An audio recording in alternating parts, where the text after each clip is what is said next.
जय श्री राम। दोस्तों, जब एक ही ग्रह दो भावों का स्वामी बनता है तो एक्चुअल रिजल्ट कैसे देता है? क्या दोनों भावों के बराबर परिणाम देता है? क्या मूल त्रिकोण राशि का फल ज़्यादा मिलता है, या फिर प्लेसमेंट की वजह से फलित में बदलाव आता है? और सबसे बड़ी कंफ्यूजन, दशा जब आरंभ होती है तो सबसे पहले किस भाव का फल मिलता है? आज इन्हीं सब कंफ्यूजन को दूर करने का प्रयास करेंगे, शास्त्रों के श्लोक के साथ, प्रैक्टिकल एग्जाम्पल्स के साथ और मेरे अभी तक के अनुभव के साथ। आरंभ करते हैं आज की इस इंटरेस्टिंग यात्रा को।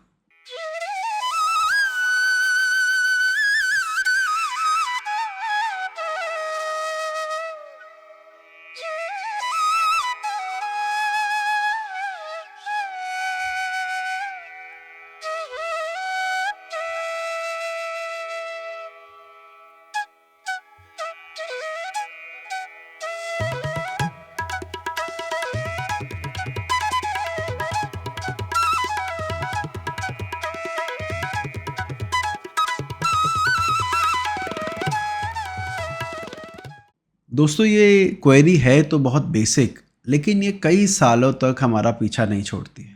हम सब जानते हैं, सूर्य चंद्रमा को छोड़कर हर एक ग्रह की दो दो राशियाँ हैं। कुंडली में वो दो राशियाँ अलग अलग भाव में आती हैं। देखिए, इसको भी तीन कैटेगरी में बांट सकते हैं। अगर दोनों राशियाँ किसी ग्रह की अच्छे भावों में आ जाए तो कोई टेंशन की बात ही नहीं है। जैसे एक एग्जाम्पल के लिए, अगर वृश्चिक लगन हो और गुरु की राशियों पर ध्यान दें तो गुरु की एक राशि धनु सेकंड हाउस में आती है और एक मीन राशि पंचम में। तो दोनों ही भाव अच्छे हैं, कहीं के भी फल मिले, दोनों हाथ में लड्डू है, कोई दिक्कत नहीं। और इसी तरह से कई कुंडलियों में दोनों राशियाँ जो भाव संघर्ष दिखाते हैं उनमें चली जाती है। जैसे कि कर्क लगन में बुध की दोनों राशियाँ, एक 12वें घर में एक तीसरे घर में है, या मकर लगन में बृहस्पति की दोनों राशियाँ, एक 12वें भाव में एक तीसरे भाव में है, या मीन लगन में शुक्र की दोनों राशियाँ, एक तीसरे भाव में है एक अष्टम भाव में है। तो वहाँ पर भी हम ये कहते हैं कि चलो दोनों भाव ही चैलेंजेस देने वाले हैं तो ज़्यादा फर्क नहीं पड़ता। लेकिन फर्क तब पड़ता है जब कुंडली में एक ग्रह की एक राशि तो कुंडली के अच्छे भाव में चली जाए और एक बुरे भाव में। जैसे कि मिथुन लगन में 8वें और 9वें भाव का स्वामी बन जाते हैं शनि महाराज। इसी प्रकार कुंभ लगन में 5वें और 8वें भाव का स्वामी बन जाता है बुध। 5वां भाव विद्या का है, विवेक का है, संतान का है। अष्टम भाव पतन का है, अपमान का है, या थोड़े संघर्ष ज़्यादा दिखाता है। तो वहाँ पर ये सवाल दिमाग में उठना लाजमी है कि भाई ये अब परिणाम कैसे देगा। और जितना भी साल हो जाए आपको ज्योतिष में, ये सवाल आपका पीछा नहीं छोड़ेगा, क्योंकि इसी को अगर आपने ब्रेक कर लिया तो कुंडली देखना आसान हो जाता है, और अगर इसको नहीं ब्रेक कर पाए तो प्रॉब्लम आती है। जैसे एक एग्जाम्पल के लिए, अगर बृहस्पति सिंह लगन में आपके लगन में बैठा हुआ है तो एक व्यक्ति कह सकता है कि संतान का कारक, बुद्धि का कारक ग्रह आपके लग्न में है, दिग्बली है, तो ये आपके लिए बहुत अच्छा योग है और आप खूब उन्नति करेंगे। वहीं दूसरा ज्योतिषी ये कह सकता है कि इस कुंडली के अष्टम भाव का स्वामी तुम्हारे लगन में है, तो ये संघर्षों को, उतार चढ़ाव को दिखाएगा। ये सेम प्रिंसिपल कर्क लगन पर भी लगता है। जब छठे का स्वामी होकर गुरु लगन में उच्च का हो जाता है तो कई लोग उसे भाग्य के स्वामी की तरह देखते हैं कि भाग्याधिपति लगन में है तो बहुत शुभ फल देने वाला होना चाहिए। वहीं कुछ लोग उसे छठे के मालिक की वजह से संघर्षों के साथ जोड़ के देखते हैं। तो ये गुत्थी है जिसको सुलझाना बहुत ज़रूरी है। मैंने जैसे कहा, तीन कैटेगरी बन गई। एक वो जहाँ पर दोनों राशियाँ शुभ भावों में आई, वहाँ कोई ज़्यादा टेंशन की बात नहीं होती। जहाँ दोनों राशियाँ नेगेटिव हाउसेस में आए, वहाँ पर फिर भी हम कहेंगे कि मेंटली प्रिपेयर हो जाता है बंदा कि मुझे पता है ये इस कुंडली के लिए अच्छा नहीं है, और अगर इस भाव में बैठा है तो परेशानी देगा। लेकिन जो तीसरी कैटेगरी है, हम उसी को आज सुलझाने का प्रयास करेंगे। सबसे पहले जानते हैं शास्त्रों के श्लोक इस बारे में क्या कहते हैं कि जब दो राशियों का स्वामी एक ही ग्रह होता है, वो अलग अलग भाव में जाए तो फल कैसे होगा। तो सबसे पहला जो स्टेटमेंट मिलता है, ये जो श्लोक अभी आपके सामने फल दीपिका का है, इसको मैं तोड़ तोड़ कर पढ़ूंगा, या इसका अर्थ मैं आपको तोड़ तोड़ कर बताऊंगा। सबसे पहले तो ये कि मूल त्रिकोण राशि को तवज्जो दें। मूल त्रिकोण राशि का कॉन्सेप्ट दोस्तों आपको पता होगा, नहीं तो हमारी वीडियो इस पे ऑलरेडी है, पर फिर भी आपकी जानकारी के लिए बता देता हूँ कि हर एक ग्रह की जिनकी भी दो राशियाँ हैं, उनमें से एक राशि उनको ज़्यादा प्रिय होती है, ज़्यादा फेवरेबल वो उसमें माने जाते हैं, उसे मूल त्रिकोण कहते हैं। शनि की, बुध की, शुक्र की दूसरी राशि यानी जो बाद में आती है उनको मूल त्रिकोण माना गया है। बुध की हो गई कन्या, शुक्र की हो गई तुला और शनि की हो गई कुंभ। वहीं गुरु की, मंगल की, इनकी पहली राशियों को हम मानते हैं कि वो उनकी मूल त्रिकोण राशि है। यानी मेष राशि मंगल की मूल त्रिकोण राशि है और धनु राशि गुरु की मूल त्रिकोण राशि है। सूर्य की एक ही राशि है, वो उसी में मूल त्रिकोण का माना जाता है। और यहाँ सबसे अलग फ्लेवर वाला जो प्लैनेट है वो चंद्रमा है। चंद्रमा की मूल त्रिकोण राशि वृषभ होती है। तो मैं विषय पर आता हूँ। चंद्रमा पर तो खैर ये डाउट नहीं रहता है, लेकिन बाकी ग्रहों पर जिनकी भी दो राशियाँ उन पर है तो उन्हीं को फोकस करेंगे। तो मैंने आपसे कहा कि मूल त्रिकोण राशि के फल ज़्यादा मिलते हैं। श्लोक का अर्थ ये कहता है कि अगर मूल त्रिकोण राशि के 100% फल मिलते हैं और जो उसकी स्वराशि है उसके 50% रिजल्ट मिलते हैं, आधे मिलते हैं। अब इसको कर्क और सिंह से समझते हैं और बृहस्पति के ही बारे में बात करते हैं कॉन्सेप्ट समझने के लिए। तो कर्क लगन में गुरु की दो राशियां धनु और मीन एक छठे में आती है और एक नवम में आती है। अब जैसा कि श्लोक में कहा गया है कि मूल त्रिकोण राशि पे ध्यान दो। गुरु की मूल त्रिकोण राशि धनु है, हमने ध्यान दिया तो वो पता लगा छठे में है। अब ऐसे में अगर बृहस्पति कर्क लगन में बैठा है और अगर हम श्लोक की बात माने तो संघर्ष ज़्यादा होंगे, मुसीबतों को झेलते हुए आप आगे बढ़ेंगे। और जो भाग्य स्थान है वहाँ पर मीन राशि आई जो नॉन मूल त्रिकोण राशि है गुरु की, तो वहाँ के आधे परिणाम मिलेंगे। ठीक है जी, मान लेते हैं थोड़ी देर के लिए। इसी प्रकार सिंह लगन की बात करें तो सिंह लगन में भी अगर लगन में गुरु बैठा हो तो वहाँ गुरु की मूल त्रिकोण राशि धनु पंचम में आई और मीन राशि अष्टम में। अब क्योंकि गुरु की जो मूल त्रिकोण राशि है पंचम में है तो हम इसे ज़्यादा शुभ मानेंगे। हम कहेंगे विवेक, संतान का जो भाव है उसका स्वामी लगन में आया है तो ये ज़्यादा बढ़िया है और आपको आपका दिमाग तेज़ चलेगा, आपको संतान का सुख मिलेगा एंड ऐसे और जो भी चीज़ें हैं पंचम भाव से संबंधित वो ज़्यादा बढ़ा के बोलेंगे बनिस्पत अष्टम भाव, क्योंकि अष्टम भाव में उसकी जो दूसरी राशि आ रही है वो नॉन मूल त्रिकोण राशि है, वहाँ का थोड़ा कम फल मिलेगा। अब ये कॉन्सेप्ट समझ भी लें अगर हम, तो पहले तो ये कि मिलेंगे तो दोनों भाव के फल, यहाँ से तो ये समझ में आता है। फिर एक श्लोक और भी आता है जिसमें ये कहा जाता है कि लग्नेश को 6, 8, 12 के स्वामी होने का दोष नहीं लगता, अष्टमेश होने का दोष नहीं लगता। जैसे मेष लगन की अगर हम बात करें तो वहाँ तो लग्नेश ही, मंगल ही अष्टम का स्वामी बन जाता है। इसी प्रकार अगर हम तुला लगन की बात करें तो वहाँ पर भी लगन का मालिक ही अष्टम का स्वामी बन जाता है। तो क्लासिकल बुक क्या कहती हैं, कहते हैं जी उनको तो आप लग्नेश ही मानो, उनको लग्नेश की तरह ट्रीट करो। चलो यहाँ पर तो वैसे भी मूल त्रिकोण राशि लगन में है तो हम मान लेंगे कि इसके ज़्यादा फल मिलेंगे, लगन ज़्यादा बढ़िया है। लेकिन अगर वृश्चिक लगन हुआ तो, या वृषभ लगन हुआ तो, वृश्चिक लगन में क्या होता है, लगन में 8 नंबर लिखा होता है और छठे भाव में 1, तो मूल त्रिकोण राशि तो छठे में चली गई, तो पूर्ण फल तो छठे के मिलेंगे और लगन के आधे मिलने चाहिए। लेकिन ये जो दूसरा श्लोक है जो ये कहता है कि नहीं लग्नेश है तो उसको शुभ मानो, फिर आप ये दूसरा भाव कहाँ गया कहाँ नहीं उस पर ध्यान मत दो। देखिए इस डिस्कशन को मैं आगे बढ़ाऊंगा, लेकिन उससे पहले एक बात और कहना चाहूँगा कि हम क्यों कह रहे हैं कि 6, 8, 12 भाव खराब है। क्या उनसे कोई भी शुभ फल प्राप्त नहीं हो सकता? क्योंकि जीवन का हर क्षेत्र कुछ ना कुछ तो देकर ही जाता है। अष्टम भाव पैतृक संपत्ति का है, छठा भाव कंपटीशन का है, तो हम उसको नेगेटिव ही क्यों ले, पहले तो ये सवाल आता है। लेकिन इस पर भी मैं अभी आगे चर्चा करूंगा, पहले इस श्लोक को समझने की कोशिश करते हैं। तो हमें ये समझ में आया कि भैया मूल त्रिकोण के पूर्ण फल और जो नॉन मूल त्रिकोण राशि है उसके आधे फल मिलने चाहिए। मेरा क्या अनुभव है अब उस पर बात करते हैं।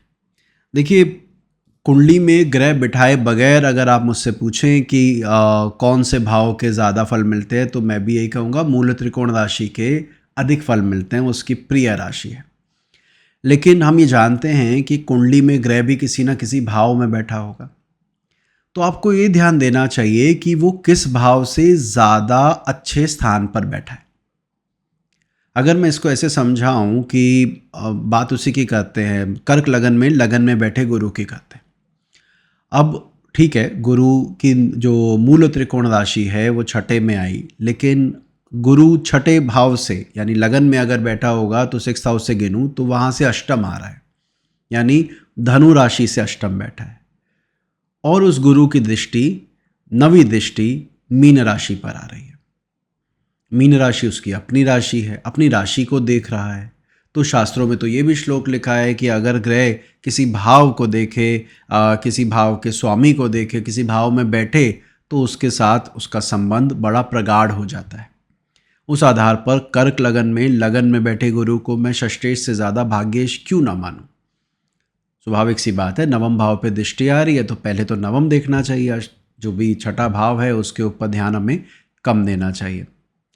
उसी ग्राउंड पर अगर हम सिंह लगन में भी देखें तो सिंह लगन में तो मूल त्रिकोण राशि वाला कॉन्सेप्ट लग ही रहा है, बट अगर नहीं भी लगे तो लगन में बैठा सिंह राशि का गुरु पांचवी दृष्टि से धनु को देखेगा, मीन से तो वो छठे जा रहा है। तो ऐसे में मैं कहूँगा कि ज़्यादा परिणाम यहाँ पर भी पंचम के मिलेंगे, यानी दोनों के लिए शुभ है, किसी दोनों में से किसी के लिए खराब नहीं है लगन में बैठना गुरु का। तो पहली चीज़ प्लेसमेंट बहुत मैटर करती है जब कभी भी फलित करना। अब जैसे एग्जाम्पल के लिए इस कुंडली को देखिए, मिथुन लगन की कुंडली है। मिथुन लगन उन चुनिंदा लग्नों में से है जहाँ पर हमेशा टेंशन रहती है कि भाई शनि को कैसे ट्रीट किया जाए, क्योंकि शनि यहाँ पर मकर राशि आ जाती है आपके अष्टम भाव में और कुंभ राशि आ जाती है नवम में। अब यहाँ पर बुध का शनि से योग बन रहा है चौथे भाव में, मिथुन लगन की कुंडली है। अब एक तरीका देखने का ये है कि भाई लगन का स्वामी भाग्य के स्वामी के साथ केंद्र में बैठा है। आप सब समझ रहे होंगे, क्योंकि मिथुन लगन में लगन का स्वामी बुध होता है और भाग्य का स्वामी शनि, तो ये युति तो बहुत अच्छी होनी चाहिए और होती भी है नॉर्मली, सामान्यतः। दूसरी ओर क्योंकि ये चौथे भाव में युति बन रही है तो चौथे भाव का स्वामी भाग्य के स्वामी के साथ बैठा है। उस आधार पर भी हमें ये कहना चाहिए, अरे चौथे और भाग्य के स्वामी की युति है, केंद्र का स्वामी त्रिकोण के स्वामी के साथ इकट्ठे होकर बैठे तो ये विशेष लाभकारी होना चाहिए। अब अगर मुझसे पूछा जाए कि ज़्यादा फल किसके मिलेंगे, अभी वो श्लोक के आधार पर बात करते हैं, तो हमें पता है मूल त्रिकोण राशि बुध की 6 नंबर होती है, कन्या होती है, और शनि की मूल त्रिकोण राशि कुंभ होती है। तो हमें कहना चाहिए 4th और 9th लॉर्ड की कंजंक्शन ज़्यादा मानी जाएगी कि चौथे का स्वामी नवम के स्वामी के साथ है, रेदर देन लगन और अष्टम को लेने की, क्योंकि वहाँ पर उनकी नॉन मूल त्रिकोण राशि आ रही है। अब मैंने जैसा आपसे कहा, मुझे प्लेसमेंट देखनी चाहिए हम सबको कि वो प्लेसमेंट कैसी है। अब अगर मैं यहाँ पर नोटिस करूँ तो बुध की पहले प्लेसमेंट की बात करते हैं। बुध लग्नेश है, चौथे में बैठा है। लगन से चौथे में बैठना कोई बुरी जगह नहीं है, उसके अच्छे परिणाम देने चाहिए, लेकिन वो चौथे का भी स्वामी है तो ज़्यादा परिणाम 4th के मिलेंगे, क्योंकि भाव से उस ग्रह का संबंध हो गया, उस राशि में तो आके ही बैठ गया, तो उस राशि के परिणाम ज़्यादा देने चाहिए। प्लस आप मूल त्रिकोण राशि भी समझ लीजिए। अब अगर मैं शनि की बात करूं, क्योंकि वहां पर पेच फंसता है, शनि की मूल त्रिकोण राशि नवम में थी तो नवमेश की तरह देखना चाहिए हमें। लेकिन अगर मैं कुंभ राशि से शनि को गिनूं जहां अभी बैठा हुआ है कन्या में, तो वहां से वो अष्टम में गया। अष्टम भाव से शनि महाराज अपनी उस राशि को वापस नहीं देख सकते, एक। दूसरा, अगर मैं मकर से गिनूं तो मकर से वो त्रिकोण में गया।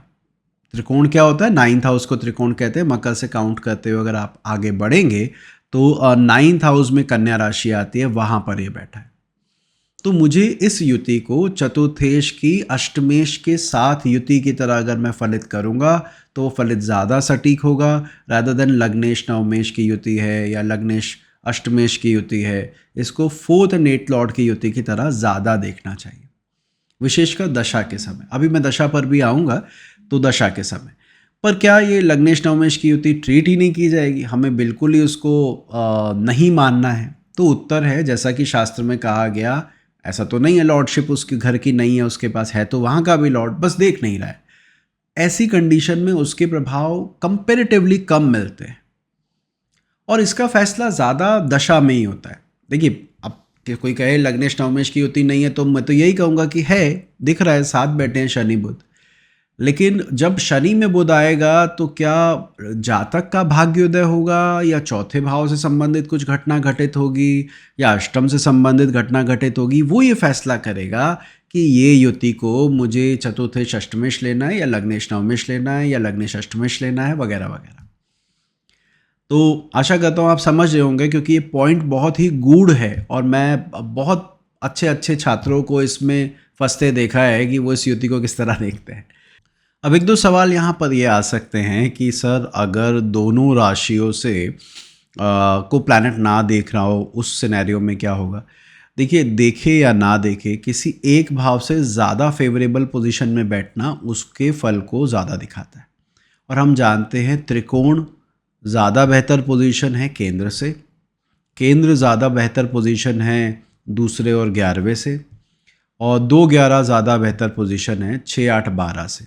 और 6-8-12 में भी अगर आपको डिसाइड करना हो तो 8वां नेगेटिव है, 8वें से कम नेगेटिव 6ठा है और उससे भी कम नेगेटिव 12वां है।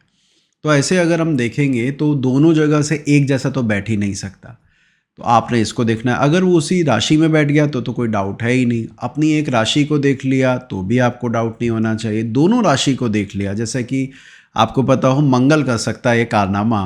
मंगल अगर मेष में बैठा है तो उसकी 8वीं दृष्टि वृश्चिक पर चली जाती है। उस कंडीशन में हम कह सकते हैं यहाँ पर मेष राशि के फल ज़्यादा मिलेंगे, क्योंकि बैठना ज़्यादा इम्पॉर्टेंट है कंपेयर टू देखने के। दृष्टि से ज़्यादा हमेशा स्थिति महत्वपूर्ण होती है। उस आधार पर हम उसको मेष के ज़्यादा फल देता देखेंगे। अच्छा, तो ये मेरे ख्याल से आपको समझ आया होगा कि जब ग्रह दो भावों के स्वामी हैं तो उसमें हमें कैसे देखना है। अब दशा पर बात करते हैं। दशा को लेके बड़े रोचक नियम शास्त्रों में दिए गए हैं। कई जगह लिखा गया है पहले भाग और दूसरे भाग, मतलब ग्रह की जो पूरी दशा है उसको दो पार्ट में डिवाइड कर लो, first half and second half. और उसमें से फर्स्ट हाफ में वो अपनी एक भाव के फल देगा और दूसरे हाफ में दूसरे भाव के। क्या कहता है श्लोक, ज़रा देखिए इसे। इस श्लोक के अनुसार जो राशि लगन से पहले आ जाए, लगन के बाद जो भी सबसे पहले राशि आए ग्रह की, फर्स्ट हाफ में उसका फल मिलेगा और सेकंड हाफ में उसकी बाद वाली राशि का।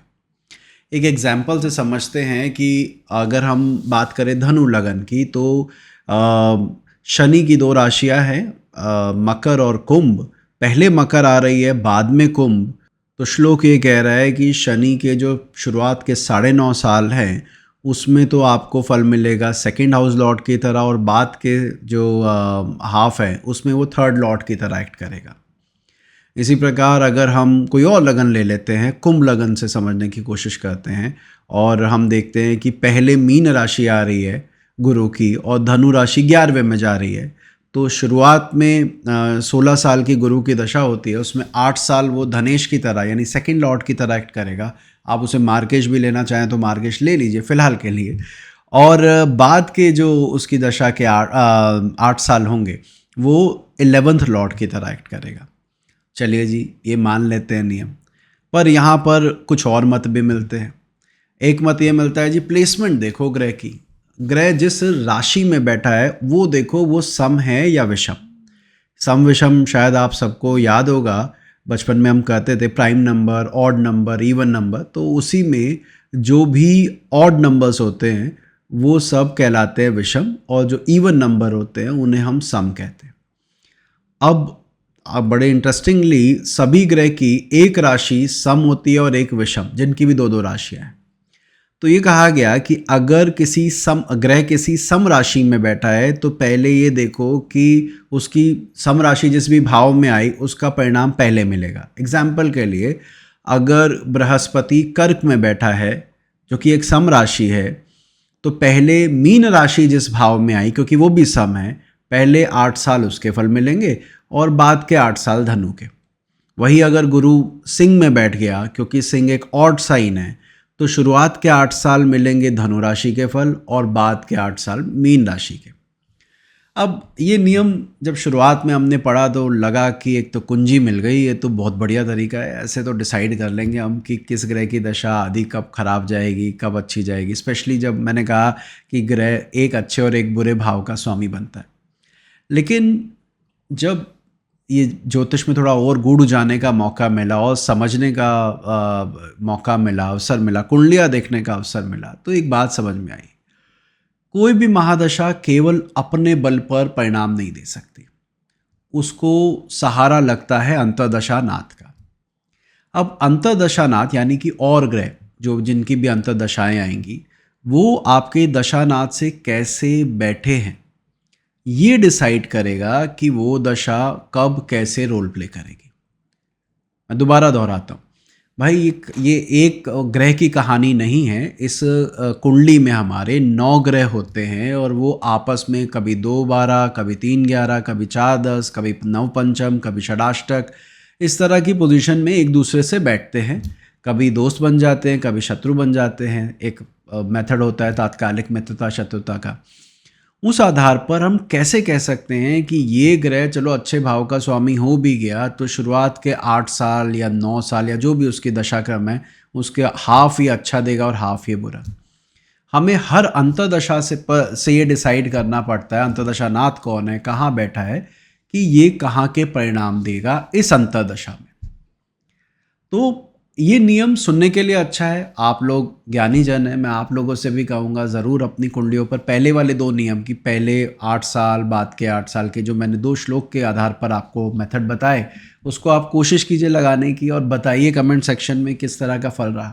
क्योंकि मैंने क्या देखा है, मैं कई बार ऐसे चार्ट देख चुका हूँ जहाँ पर एक अंतर्दशा जातक की बहुत अच्छी गई और अगली अंतर्दशा बहुत खराब और उससे अगली अंतर्दशा फिर अच्छी। क्यों? क्योंकि महादशा को अंतर्दशा नाथ का साथ चाहिए और वो दोनों अगर सही नहीं बैठे हैं म्यूचुअली, तो वहाँ पर वो प्रॉब्लम क्रिएट करते हैं।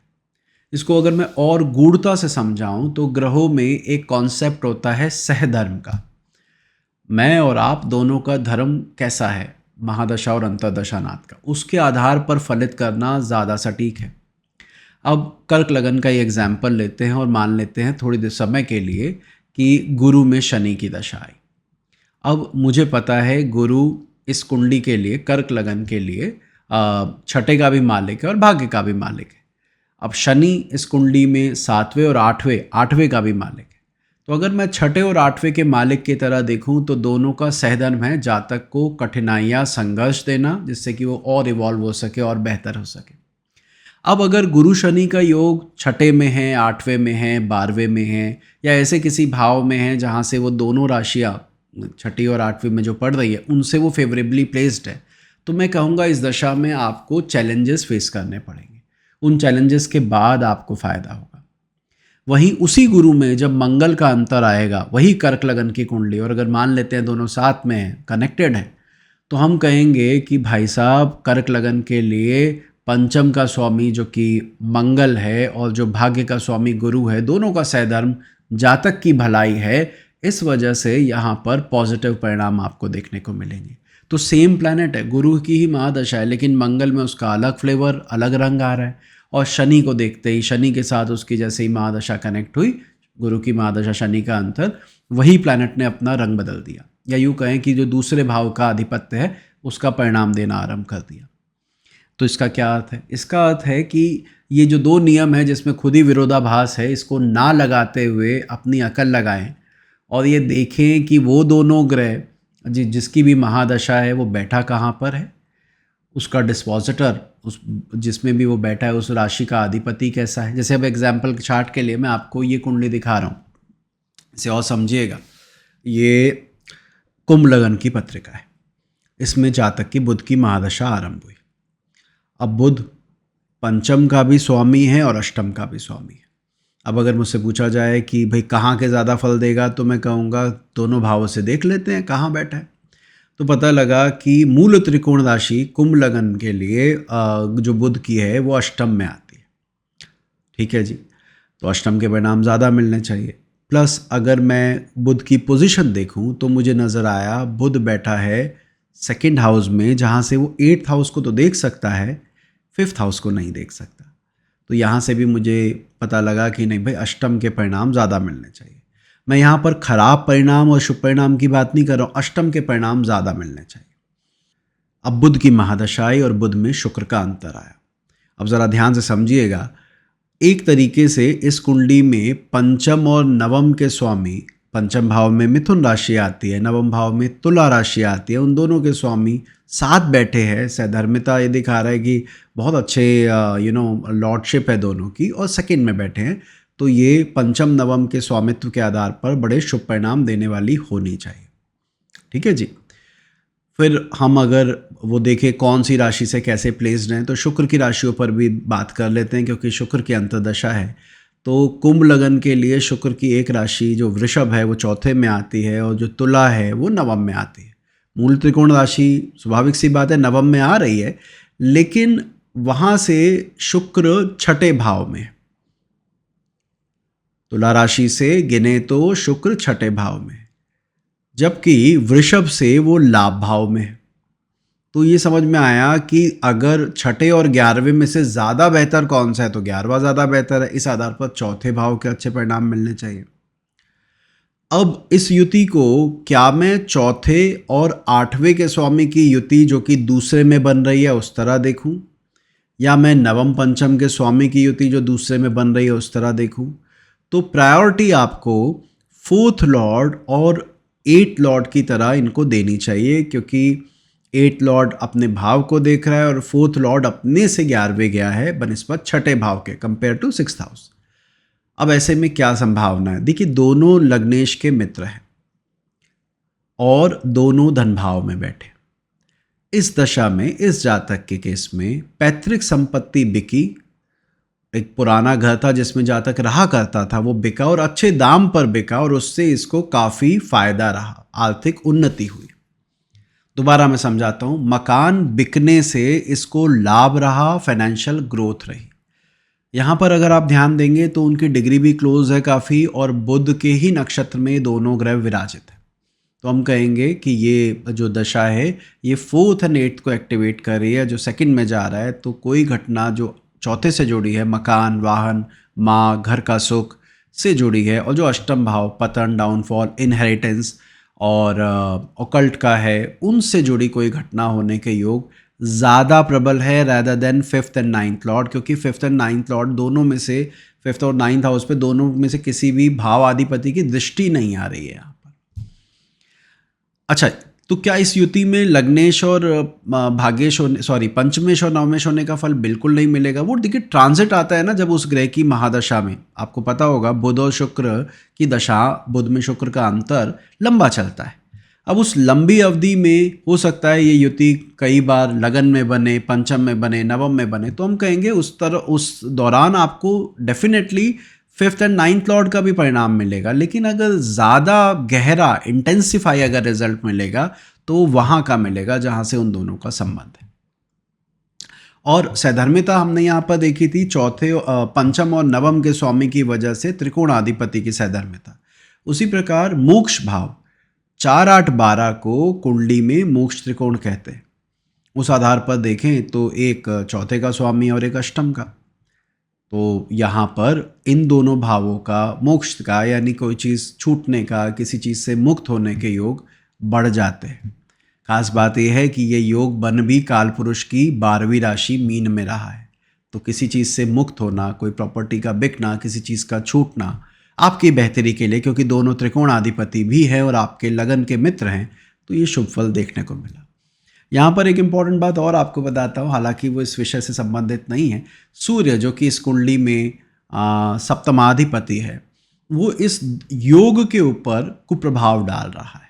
कैसे कुप्रभाव डाल रहा है? क्योंकि सूर्य एक नेचुरल मैलेफिक प्लैनेट है और क्लोज डिग्री में है, तो उनका ये कहना था कि उस प्रॉपर्टी को ना निकाला जाए, और बड़ी कोशिश भी करी कि ना हो, लेकिन वो हुआ, और बाद में उसी पार्टनर ने रियलाइज़ किया कि ये बिक गया तो अच्छा हुआ, नहीं बिकता तो नुकसान हो जाता।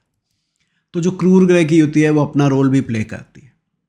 तो आशा करता हूँ आप समझ रहे होंगे कि दशा अंतरदशा में भी आधा आधा टाइम वाला ना करके आप दिमाग लगाइए, आप वहाँ देखिए राशि किससे अच्छी जगह बैठे हैं, कहाँ बैठे हैं, किस नक्षत्र में बैठे हैं। अगर ये सब देखेंगे तो ज़्यादा सटीक परिणाम पर आप पहुँच पाएंगे, अदरवाइज़ आप परेशान रहेंगे।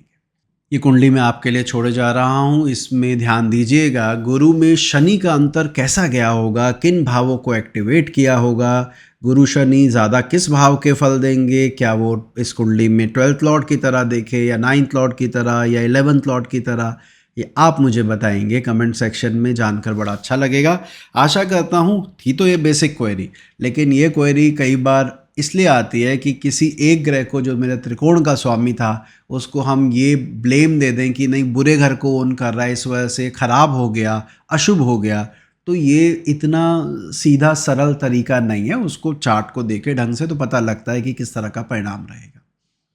आशा करता हूँ समझ आया हो आपको ये वीडियो। अगर आपका ज्ञानवर्धन हुआ हो तो लाइक करना मत भूलिएगा। आपके लाइक हमें प्रोत्साहित करते हैं कि हम और बेहतर और नियमित रूप से काम करें। इस चैनल पर नए हैं तो इस चैनल को सब्सक्राइब कर सकते हैं, जिससे कि इस तरह के और ज्योतिष वीडियो आपको नियमित रूप से प्राप्त होती रहे। अपना ध्यान रखिएगा। अगली बार मिलते हैं किसी और विषय के साथ। जय श्री राम। ये तो केवल शुरुआत है। आगे की समझ के लिए स्क्रीन पर दिए गए वीडियो आपके लिए और उपयोगी रहेंगे। उन्हें देखें और नियमित रूप से ज्योतिष सीखते रहें। सब्सक्राइब करके इस ज्ञान को आप निरंतर प्राप्त करते रहें।